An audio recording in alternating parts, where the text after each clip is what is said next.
Hi, it's Adam from Reality Manifestation, and within this video I'm going to be going through how to overcome shyness and social anxiety.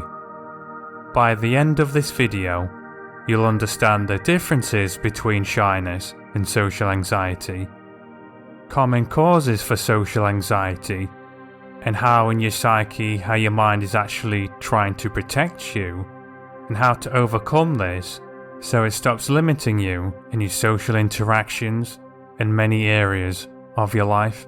With that said, let's get straight into it. So shyness is basically when someone's more introverted, they're more reserved, they may feel a bit embarrassed, they may not like being in the spotlight, but it doesn't really cause a detrimental impact on their life or their social interactions. They're just usually not the life of the party or loud or extroverted, but it's not really a big deal. Now with social anxiety, this is when someone can feel tremendous fear or even terror just from the very thought of a social interaction, or a room of people viewing and looking at them, or having to speak in public, which comes from a fear of either being judged or embarrassed in a social interaction, which I'll go into more detail in a moment, which at a deeper level is connected to our root fear of that we're not good enough, and that means not being good enough to be loved.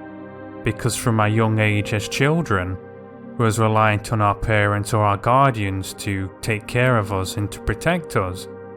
So if we don't feel good enough to be loved, we can literally link that to not being able to survive or even our death.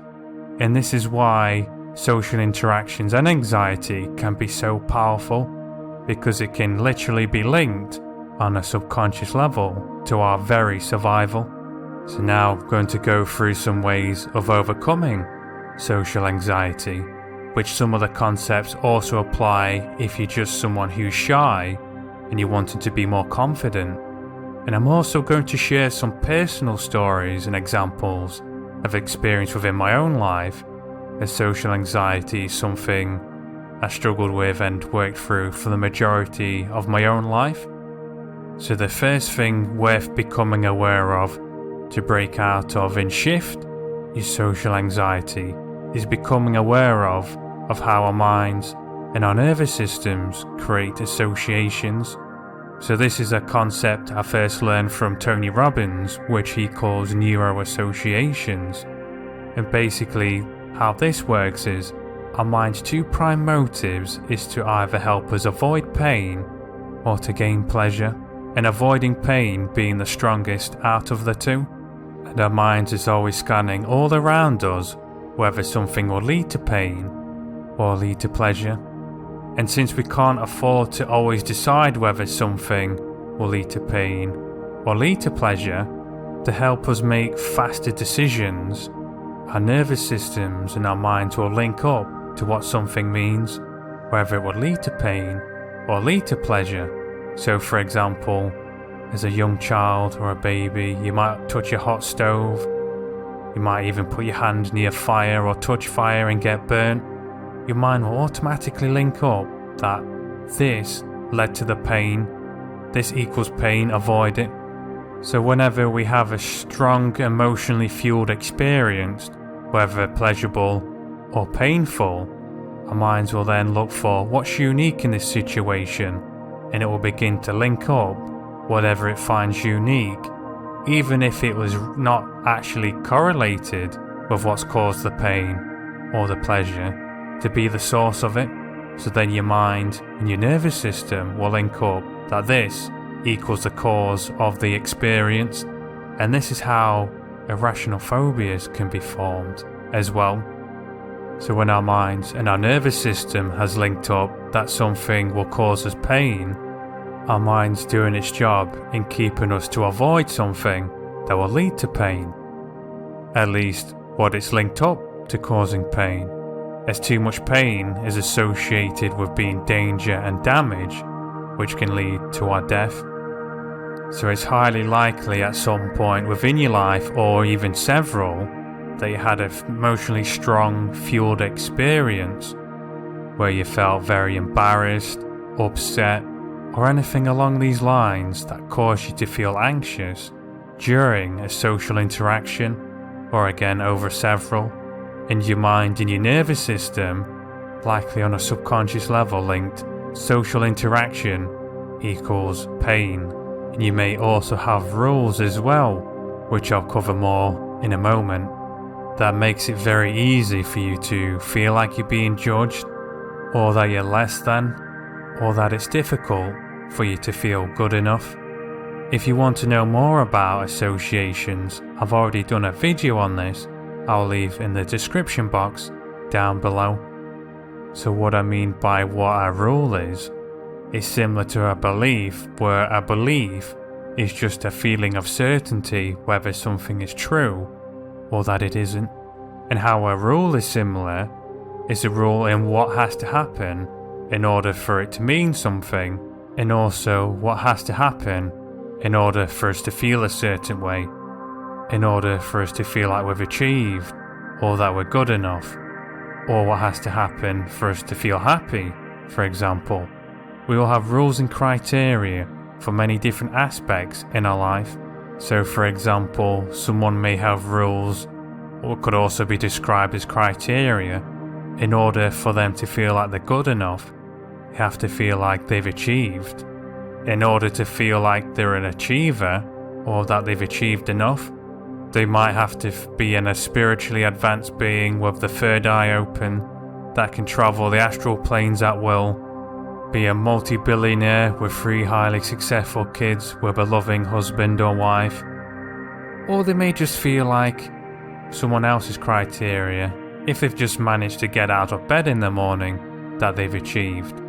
Now I've used some exaggerated examples, but you would be surprised at how similar these are to someone's rules and criteria that are out there. So it makes it extremely difficult, no matter what they achieve, to feel good enough.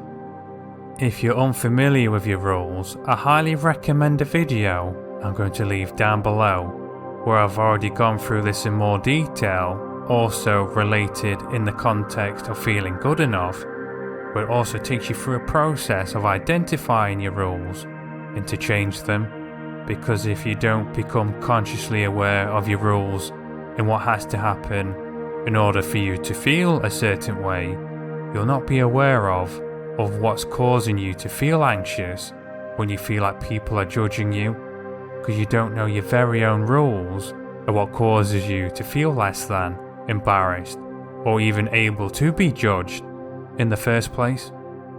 Now, to share some personal examples and stories, when I was a young child at school, I had some experiences when I was interacting where I got highly embarrassed. And this happened a few times alongside some other experiences that caused me to link up. Being quiet and being shy will cause people not to pay much attention to me, which will cause me not to feel judged or embarrassed. So it won't trigger the fear deep down that we all have. We all have different criteria, what has to happen in order for us to feel this way, that we're not good enough to be loved. So I went through the majority of my childhood, teenage years and my young adult life on a subconscious level, thinking people were looking for a reason to make me feel embarrassed, because my rules and criteria were, if I didn't do something that impresses people, they will think that I'm some kind of loser, or that I'm not cool, that I'm not good enough. All these negative false associations that had just been linked up in my head, which none of them were based in reality. Even if I was in parties and social interactions, a lot of the time I'd be quiet and there could be women that I was attracted to, and quite often I wouldn't pick up on any signals because I was too busy in my own mind thinking about if I'd be embarrassed, if I'd say something wrong, rather than realizing there was actually people who were enjoying my company, people who I was attracted to, that was attracted to me, because I was too busy focusing on my own beliefs, my own rules and criteria, and my associations of being concerned that I'll be judged and embarrassed, basically not feeling good enough. And I had some experiences that helped to bring me out of my shell, so to speak, basically improve my confidence. And one of these is when I became a personal trainer, which was several years ago. As you can imagine, it's a very socially interactive job, and one of the things I had to do in order to find clients for people to train who would benefit from the services I was offering was going up to speaking to gym members. So basically speaking to people I never interacted with before. And as you can imagine, say if you're shy or have social anxiety yourself, how difficult, depending on your levels of anxiety, this can be. And there was one point one of the gym managers noticed I wasn't approaching people or interacting with many people, and she started to literally push and force me to go speak to people, which might sound quite harsh as I'm saying this, but looking back it was actually quite funny. And this started to gradually build my confidence as I started to create references that a lot of the interactions actually went well. And this started over time because it desensitizes yourself to interactions. You create new associations and have new references that interactions can actually go better than you may have initially believed. But it wasn't until later on, and many years after I stopped personal training, after doing certain self-reflections, things I'm going through with you in this video, I started to become aware of my rules and criteria. I started finding reasons for why I could love myself and why I could feel confidence, respect, and good enough within myself that wasn't dependent on a criteria that's external or outside of myself, and also changing my identity of how I viewed myself. Once you've become aware of your rules and criteria, it's then worth redesigning and changing your identity. As to paraphrase a quote by Tony Robbins, the strongest force in the human psyche is one's need for their words and their actions to stay consistent with their identity. Basically, how you view yourself or who you believe yourself to be. So if you believe that you're someone who is shy or socially awkward, for example, your mind's always going to lead you to experiencing emotions or taking actions that are consistent and aligned with your identity. If you want to know more about the power of your identity and to go through our process of changing it, I'll also leave another video of how to go through this below. After becoming aware of your rules and creating a shift in your identity, this next step you'll be able to apply straight away, as this can create instant changes in the patterns of your emotions, how you feel, and what you're focusing on. And what I mean by patterns, think of it similar to a habit. A pattern is something you do on a consistent basis, habitually, such as what you're focusing on, a pattern of emotions you feel, a pattern of how you're using your body. And the purpose of a habit or a pattern is to save time having to figure out or calculate what's the best plan of action to do for something, and to free up thinking space for other tasks and activities. However, some patterns can be very destructive, such as a pattern of going into a negative frame of mind, such as feeling down, depressed. Sometimes if you find you have a habitual pattern of going into a certain emotional state or feeling anxious and you don't know the reason why, this quite often is a pattern, and by learning how to break patterns can create permanent shifts in an aspect of your life. To use an analogy of how this works and why quite often people struggle to make a change in their life, even if they're making an active effort to change an area in their life or how they feel. Imagine you have a CD player, and a CD that you put into it is like a program, a pattern that gets played. When it's placed within the CD player, you already have a CD in the player spinning, and then you're trying to add a new thought process, a new pattern, habit, program, and you're placing it on top of the CD that's already within there. You first need to break, take out the current CD, and place it with the new pattern. And if you break any pattern enough times, such as a pattern of feeling anxious, eventually your mind and your nervous system won't be able to go back into that specific pattern, as it basically rewires the neural pathways that leads to that pattern being fired within the first place. So within the analogy, the CD, the program that's being played, has been broken and is no longer readable or playable by the CD player.